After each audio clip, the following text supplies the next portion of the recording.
Did you wear Mattson's coat? My exact note was he's wearing some Tiger King shit. Apparently, Skarsgård picked that himself. Like, that was the only thing in like the trivia section of IMDb for this episode was that he personally had something to do with that. Yeah, that doesn't surprise me. Diplomatic plates. You can park anywhere. You can basically drive on the sidewalk. The police can't touch Running you. people over is not a selling point. I'm not sure if you're kidding, but I could help. But what have you done for me lately?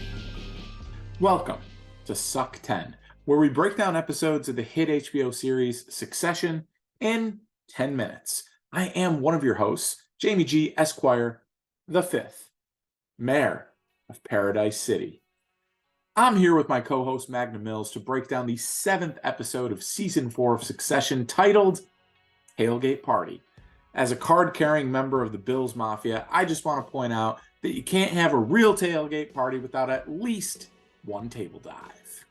Yeah, or maybe a table dance. I know at one point there was a secret strip club RV in one of those Bills tailgating parking lots. Maybe Mattson should look into acquiring them. I heard he's looking for new revenue streams. I am Meg Mills, and thank you for checking out Suc10, presented by Regular Dudes Watch Stuff. Find us wherever you get your pods. Find us on YouTube by searching for Suc10. That's the letter S, the letter U, the letter C, the number 1, the number 0, or just search for Regular Dudes Watch Stuff on social media at Dudes Watch Stuff. And please don't forget the flaps. Follow, like, and please subscribe. It helps other people find the show, and we really appreciate it. If you had fun, click that thumb. Work the thumb, baby. I do got to be honest with you. This is a full-on spoiler show. Every single thing about Succession that you could possibly discuss, we're going to. It's up for discussion here, including the next time on. Consider yourself warned. It's that time. Mills, go ahead. Make with these episode details, my dude. This is Season 4, Episode 7, the 36th overall episode of Succession, titled Tailgate Party, directed by Robert Pulcini and Sherry Springer Berman. This is the 3rd episode of Succession that the duo has directed. Written by Will Tracy. This is the 3rd written by credit for him on Succession. And the predictably short and vague plot synopsis is: hoping to work the angles, Kendall and Roman ask Shiv to invite a campaign insider to Logan's pre-election day party.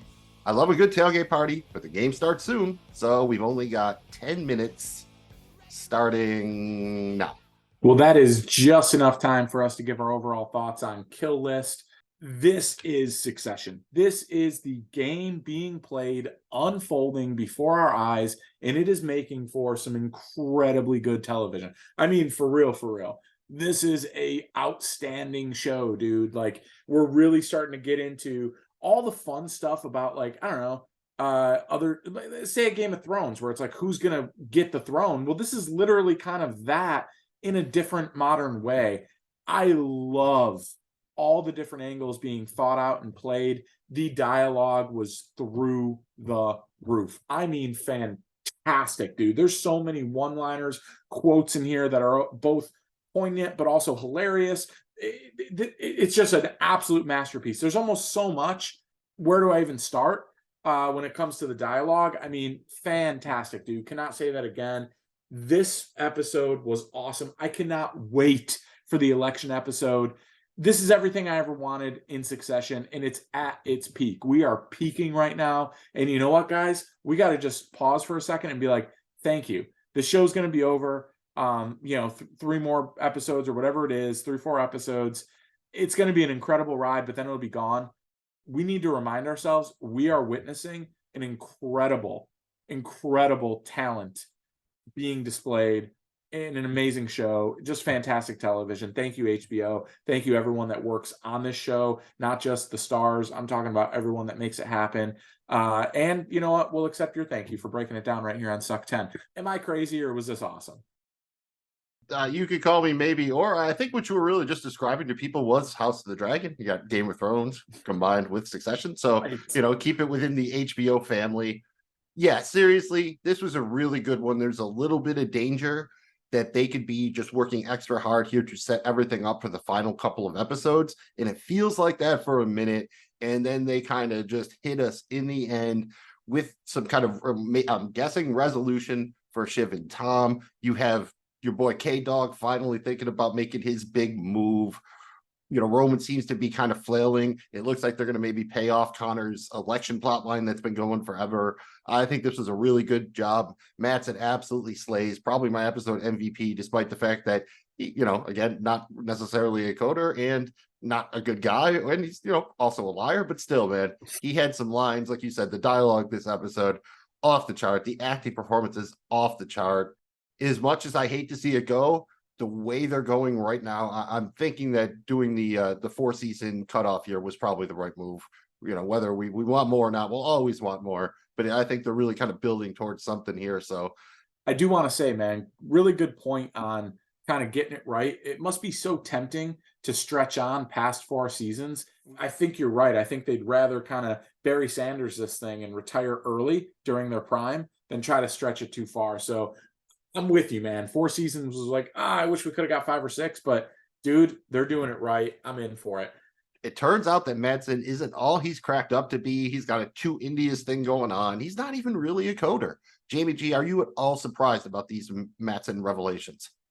Not really. He kind of gave off this quirky, like, I'm a genius, but I'm weird vibe for this entire time. And it's new money, bro. As Ken Dog would say, you got to question new money always and forever. And yeah, I'm going to go ahead and shit on Elon Musk. And he's kind of like a version of Elon Musk. Has Elon Musk ever even done anything? No, but that's a topic for another day. You can hate me all you want, people. I think he's a hack. All right, man. Well, we'll get to Tom in a minute. How about the other half of the Disgusting Brothers? What's up with Gary? I mean, Greg. He had himself an episode, man. He's not the Slim Reaper. That's Devontae Smith, wide receiver for the Philadelphia Eagles. Check yourself before you wreck yourself. I love the way he tries to ingratiate himself and just suck up to everybody, but he does seem to be gaining self-awareness, and he has learned some shit from Tom. So I think there is a chance he could be a player, especially if he manages to do the Mac thing and play both sides here. And Tom's back on the market now. Maybe the Disgusting Brothers are back. We'll have to see next week. We also see that Kendall pushes Nate too hard when he's trying to get the thing with the regulatory angle. And then he talks to Frank about pulling the reverse Viking, possibly at the expense of Shiv and Roman.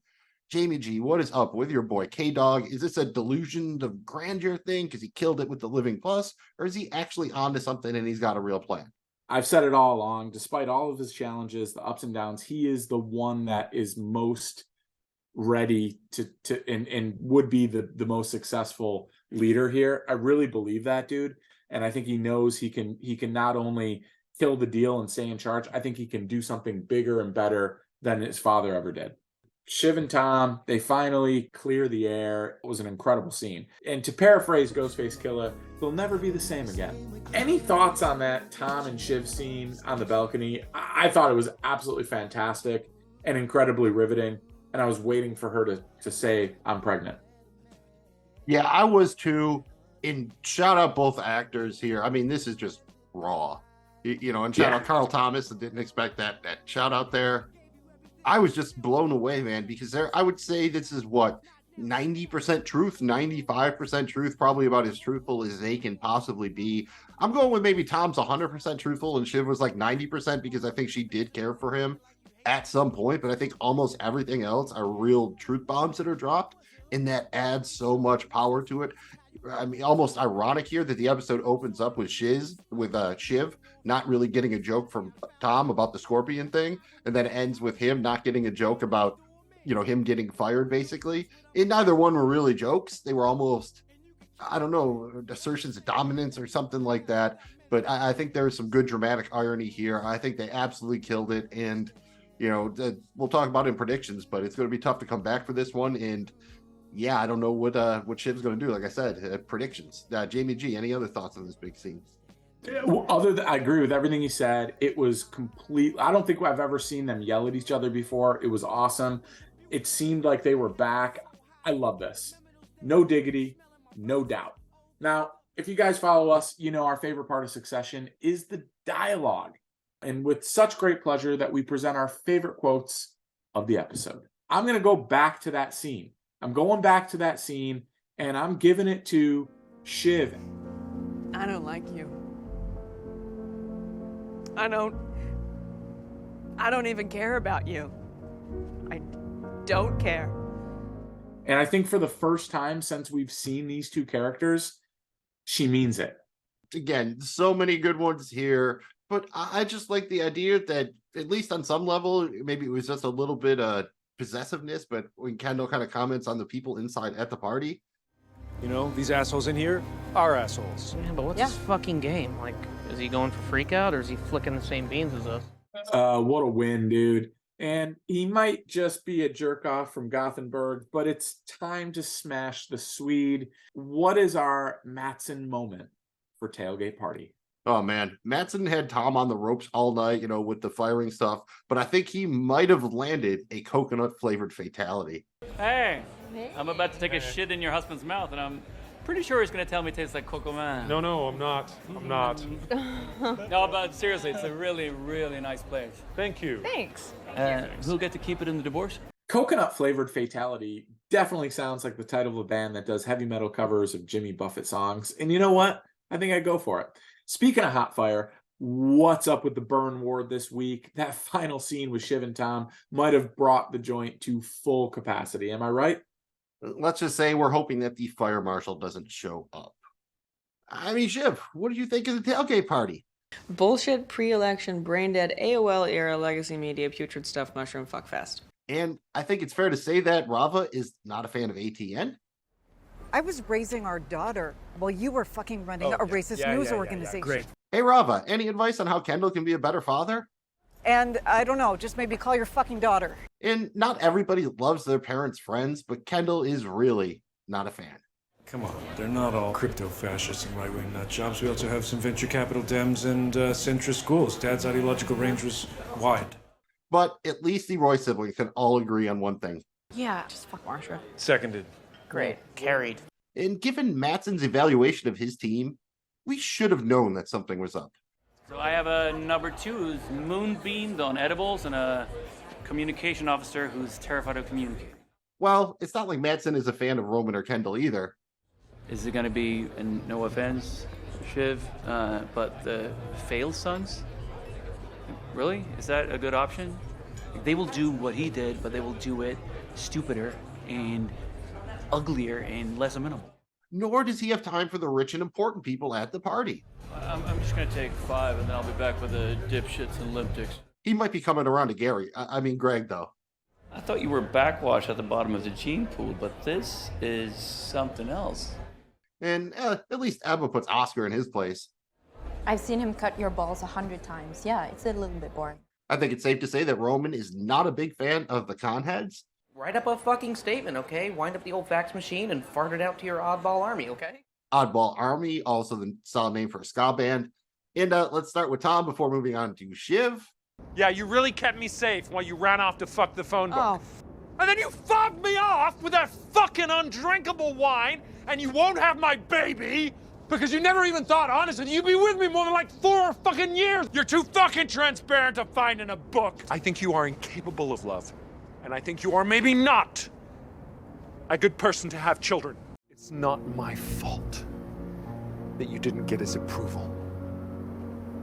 I have given you endless approval, and it doesn't fill you up because you're broken. And you knew Shiv wasn't going to take all that lying down. fuck off. You're a hick. You're fucking me for my DNA. You were fucking me for a fucking ladder because your whole family is striving and parochial. Well, your mom loves me more than she loves you because she's cracked. You offered because you're servile. You're servile. You're pathetic. You're pathetic. You're a masochist and you can't even take. I don't like you. I don't even care about you. I don't care. You don't deserve me, and you never did. And I guess Kendall is willing to trade the huggy thing in for some ballast. Part of my plans. I love them, but not in love with them, you know? Mm-hmm. One head, one crown. But I'll need ballast. Indiana Jones says it belongs in a museum. But when it comes to Succession, we like to point out what belongs on a t-shirt. Mills, any worthy t-shirt options from Tailgate Party? We got a couple good ones. I especially like Waystar Jesus. It's really easy to picture that with Kendall as Jesus. Team Kenbro is a pretty obvious one. Also, Operation Nuke the Luke. Nuke the Luke. And I also like doing a Dumb and Dumber thing with Kendall and Roman. I think that would be pretty good too. That brings us to the Roy rankings. Mills, with only 3 episodes left of Succession, how do the rankings look? As far as the top 5 goes, we actually had a tie for 4th between Eva, who I had at 8, you had at 4, and cousin Greg, who I had at 4, and you had at 8. So just mirrored there. At number 3 is Jerry. We both had her at 3. Number 2 is Frank. We both had him at 2. And number 1, Kendall Roy. We both had at 1. There was some disagreement further down. I believe we ranked 14 characters this week, but a lot of agreement at the top there. So very good. It is time to give a grade to Tailgate Party. Let's keep it on brand and grade the episode on a scale of 1 to 10 employees fired. You're up first here. Lead us off, dude. I'm going to go 9.6 employees fired. I think this is top tier Succession. Not the best episode, but I think good chance it's going to still be in the top 5 when all said and done. Probably top 7 at the worst, and that's assuming, there's 3 more bangers to come. How about yourself? Let's just, you know what? We've been in unison. I'm agreeing. 9.6 employees fired. Can't change that. It's awesome. Roger of the Dodger. That brings us to our predictions. And Jerry seems to have kind of checkmated Roman. Is he going to be able to restrain himself, or is he going to do something dumb, violates the agreement, and that causes her to release the dick pics? Yes, he is. I agree too. You saw him drumming on the table there at the end. I don't think he can help himself. How about Connor, man? Do you think he takes his campaign to the bitter end, or does he get a good enough offer to bow out? I think he takes it to the end, man. I really do. He's a con heads ride or die. I love it. Forget about Tom for a second. Is Shiv in deep shit with Roman and Kendall? Are they going to find out that she betrayed them and she hitched her wagon to maybe something that's going to blow up? I think so, because if Matsson goes down, he doesn't strike me as a dude who wants to go down with the ship by himself. No. And remembering Tom for a second, they have to be donezo forever, ever now, right? Dude, I finished that episode saying they're done forever, but dude, some part of me in their own toxic way believes they might end up back together. It's crazy. Shiv has to tell him that she's pregnant though, right? I mean, at some point she has to, right? I mean, shit. And is she going to stop drinking and doing drugs and banging? Like, she's got to at some point act pregnant here, right? Was that a yes? I'm saying that she is going to go as long as she can, and she might even lie about it. I think she's that, especially because he called her out and that she shouldn't ever have kids thing. She's going to go out of her way to not tell him if possible. And all right, man, deal time. Which of these things happens? The Gojo deal goes down as planned. It doesn't happen at all, or it gets flipped, the reverse Viking, and Waystar acquires Gojo. I'm sticking with it doesn't happen at all. Boy, I'm thinking they try to acquire Gojo and then it fails, so it doesn't happen at all. So I guess we're still simpatico there. And then the big question we ask every week at the end of the series, who will be crowned the king or queen of Succession? Dude, I'm riding with them another week. I'm going K-Dog. Give me Kendall Roy all day. Fuck it, man. I'm going Frank out of left field. He just manages to keep weaseling in there. Him and Jerry are unkillable. I think that's the final battle. And they do the co-CEO thing or something, maybe. All right, man. Jamie G, one more prediction for season 4. Hit me or something. Cousin Greg, he sets himself up for the future. I'm going to say he gets a big-time job somewhere. I definitely wanted to go with him wearing the crown. He's still in play, I think. I'm going to say that I think the thing we saw at the beginning of the episode with Kendall's daughter comes back into play somehow. And I'm still riding that blood train. I think the shit with Ebba is going to come back around, and she is going to help bring Matsson down, and we might even get to see those bricks of blood. I hope we do. Anything else before we get out of here? Jamie G, I got to tell you, Kendall remembers his kids like I remember to schedule a prostate exam. When Kendall asked Rava, what kind of parent do you think I am? That's literally a question that he does not want to hear the answer to at any cost. And to be honest with you, I haven't been in a cuddle puddle since my freshman year of college. Sex toys these days are way too goddamn expensive. And when Kendall says, there's too much peanut butter between us, can you stick close? I could tell, like, yep, that's a guy who has seen his share of cuddle puddles. A 3-day griefathon? That sounds like my honeymoon with my ex-wife number 3, I think was, in Atlantic City. 3-day griefathon. A lot of fun. Great honeymoon spot. Connor, you want a tight 90? Dude, somewhere Gene Cousineau just had a heart attack. Somebody once texted me, sorry if I broke your dick last night, and I ghosted her because I didn't have the heart to tell her that's how it always looks. Like Cool Breeze, you got to watch for the hook. When Tom says, there's no easy way of doing this, I've done this a couple of times this week, and sometimes, honestly, it just makes me cry. Is he talking about firing people or having sex with Shiv? When Tom says, it turns out I'm pre-tired, I'm tired about thinking how tired I'm going to be, honestly, that's the most relatable thing that's ever been said on Succession. And Mattson might be honest, it's basically like money and gossip, Mattson says. And Shiv's like, oh yeah, just money and gossip, that's everything? The hierarchy amongst billionaires is exactly like high school, just like I always suspected. Mattson definitely leads with his strong hand when he says, I really like talking to you, so you can have whatever you want. I usually don't go that far until at least the 3rd date. Ebba notes that I've seen him cut your balls 100 times. At this point, it's really time to change barbers. And thank you, Shiv, for finally dropping all pretense and just saying the damn thing. What have you done for me lately? Thank you guys for checking out Suc10. We will be releasing episodes each Tuesday, breaking down the latest episode of Succession in 10 minutes. No more, no less. We'll be back next week to cover episode 8, titled America Decides.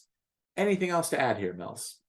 Like we said at the beginning, please don't forget the flaps. Follow, like, and please subscribe. Again, Suc10, wherever you get your pods.